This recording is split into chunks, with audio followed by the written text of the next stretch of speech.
Mr. President, distinguished colleagues, today, this representation rises to sponsor a measure that addresses one of the most silent yet devastating forms of abuse suffered by many of our people: unfair, abusive, and predatory debt collection practices, particularly those committed by certain lending companies and online lending applications or OLAs. Mr. President, this representation has the honor to sponsor Senate Bill number 1744 under Committee Report number 26, otherwise known as the Fair Debt Collection Practices Act, a measure that draws a clear line between lawful collection and abuse and restores fairness and accountability in the lending industry. We also wish to express our gratitude to the authors and co-sponsors of this measure, Senator Sherwin Gatchalian, Senator Robin Hood Padilla, and Senator Alan Peter Cayetano. Their vision and declaration in crafting legislation that protects the vulnerable have been invaluable. This bill is not merely about regulating loans, Mr. President, nor debt collection practices. It is about protecting human dignity. It is about telling every Filipino borrower, especially the working class, the vulnerable, and the desperate, that the law stands with them even at their most difficult moment. Mr. President, let me say this clearly at the outset. Ang utang ay obligasyon, pero hindi po ito kasalanan. At lalong hindi ito dahilan upang yurakan ang pagkatao ng iba. Sa halip po na tulungan ang nangangailangan, ang gipit ay lalong ginigipit. Sa halip na maging tulay sa pagbangon, pinagkakaitan ang paghihirap ng sariling kababayan. In recent months, Mr. President, through our work here in the Senate, a deeply troubling reality has come to light. Thousands of Filipinos, delivery riders, call center agents, teachers, market vendors, and single parents have been subjected to systemic harassment, intimidation, and psychological abuse simply because they borrowed small amounts of money to survive. Ang ilan po sa kanila ay naririto sa aking likuran, Ginoong Pangulo. They are treated like criminals, hunted, shamed, and threatened, when in truth, they are ordinary citizens, Mr. President, who simply borrowed money to meet basic needs. Even more disturbing is that many are subjected to harassment even before they miss their actual due date, simply because a loan advertised as payable in 120 to 180 days is arbitrarily shortened to a mere 7 days. From August 2024 to January 2026, the Presidential Anti-Organized Crime Commission received 47,144 complaints against abusive online lending applications. The National Privacy Commission, meanwhile, received 2,244 complaints against OLAs from 2018 to 2025, most involving unauthorized access, misuse, and disclosure of personal data. Mr. President, please allow me to add this. Our office here in the Senate has been receiving hundreds of emails a day, desperate pleas for help from victims of OLA harassment.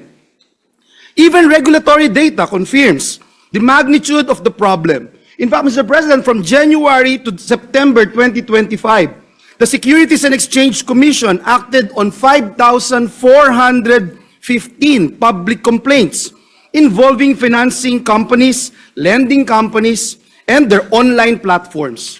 Of these, 68% involved unfair debt collection practices or collection harassment. Mr. President, this tells us that the abuse is widespread. But we all know that these numbers only reflect those who had the courage or the capacity to complain. Marami pa rin po, Ginoong Pangulo, ang tahimik na nagdurusa. Marami pa rin po ang patuloy na inaabuso. What did we uncover, Mr. President? Not only in our hearing, but also from the first-hand accounts of the victims themselves. Let me talk about deceptive and unconscionable loan terms. Borrowers are lured by advertisements promising easy approval and long repayment periods. Some advertise as lasting 120 to 180 days. But once the loan is released, they discover that 1. a large portion of the loan is deducted upfront as so-called service, processing, or management fees. Two, the actual amount received is far lower than the amount that they are required to repay. And lastly, interest rates are imposed at outrageous levels, sometimes computed on a daily basis, Mr. President. One OLA was found to be charging an interest rate as high as 7% per day. Yes, Mr. President, 7% per day, not per month, not per year. And at that rate, Mr. President, a small loan can double or even triple in a matter of days. In one documented case, a borrower applied for 22,000 pesos, received only 16,000 pesos, and was demanded to pay 40,000 pesos within just 2 weeks. Mahigit doble po agad ang ibabalik niya, Ginoong Pangulo. This is not just excessive, it is exploitative. Ang gipit ay lalo pang ginigipit. But what truly shocked this representation, Mr. President, was the nature of the collection practices themselves. At this point, I ask the indulgence of this august chamber, as some of the language I'm about to quote is disturbing and involves threats of harm and even death. Ito po ang ilan lamang sa mga ipinadala ng mga biktima sa ating opisina. Babaragin ko na lang buong pamilya mo. Ibabalandra ko sila isa-isa. Bibigyan ko sila ng kahihiyan sa utang mo. Hindi ko yan titigilan hanggang hindi ka nagbabayad. Lalo na sa trabaho mo, ipapahiya ko yung pinapasukan mo. Wala ka ng pamilya sa gagawin ko. Another example, Mr. President, magdanakaw ka na, sisikat ka pa at gagawin kong malaswang video mo.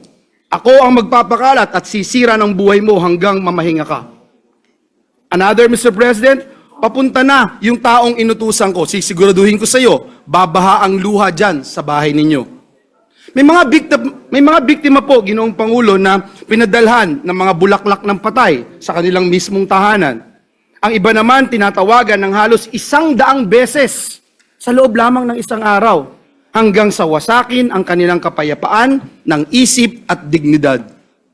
Bilang isang ama, Ginoong Pangulo, nakakalungkot po dahil maging ang larawan ng kanilang mga anak, larawan ng mga bata ay ikinakalat para gamiting panakot sa kanilang mga magulang.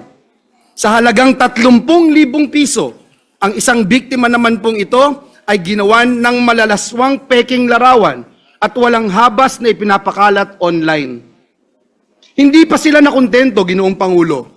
May ilan po na gumawa pa ng mga peking dokumento na kunyari ay mula sa Philippine National Police.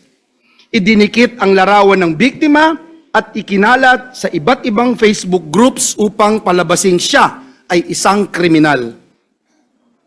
Walang tigil din po siya na pinapadalhan ng mga mensahe gaya po ng naka-flash sa screen. Hanggang walang pagpo-post ng payment dito ngayong araw, di naming papatulugin ang mga kamag-anak mo. Hindi ako titigil magpadala dyan sa address mo. Antayin mo, bulaklak ulit ng patay ang padadala ko para pagburulan ka na. Alam mo bang masisira buhay nito? Sisimulan ko na sa kanya. Makapal ka ha. Tingnan mo, mangyayari sa pamilya mo isa-isa. Mr. President, wala pong sibilisadong lipunan ang dapat tumanggap ng ganitong pananalita at pananakot. Lalo na kung dahil lamang sa maliit na pagkakautang. Hindi na ito koleksyon, Ginoong Pangulo. Ito po ay paninira ng buhay. These are not isolated incidents, Mr. President. These are templates of abuse, repeated across platforms, repeated across victims, repeated because there is profit in terror. What makes these practices especially dangerous is the weaponization of personal data. Many OLAs require borrowers to grant access to their contact list, photo galleries, call logs, GPS location, messages, and even e-wallet and bank account details. Each time the application is opened, access is regranted until the borrower's entire digital life is exposed and used against them. Ginoong Pangulo, privacy is not a privilege, it is a right. Yet for these borrowers, privacy is often the first thing taken away. My dear colleagues, fellow senators, let us not forget the human cost of these practices. During our committee hearing, the president of an OLA victims group testified that aside from widespread anxiety and depression, there have been lives lost. Victims who succumbed to hopelessness and mental anguish caused by relentless harassment. There is no longer just a consumer issue. This is a public safety issue. This is a mental health issue. This is human rights issue. Ginoong Pangulo, walang interes ang mas mahalaga pa kaysa buhay at dignidad ng tao. The proposed measure draws a bright and non-negotiable line.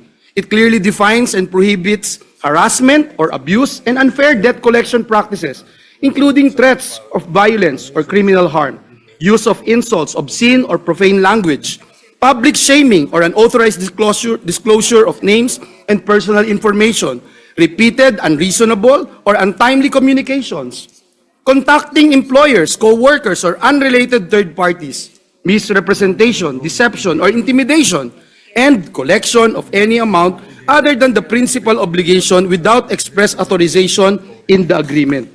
Importantly, Mr. President, this bill also benefits legitimate lenders by setting clear standards. It protects ethical lending companies from being lumped together with abusive operators, promotes fair competition in the lending industry, strengthens consumer confidence, and ensures that debt collection remains a lawful, professional, and transparent process.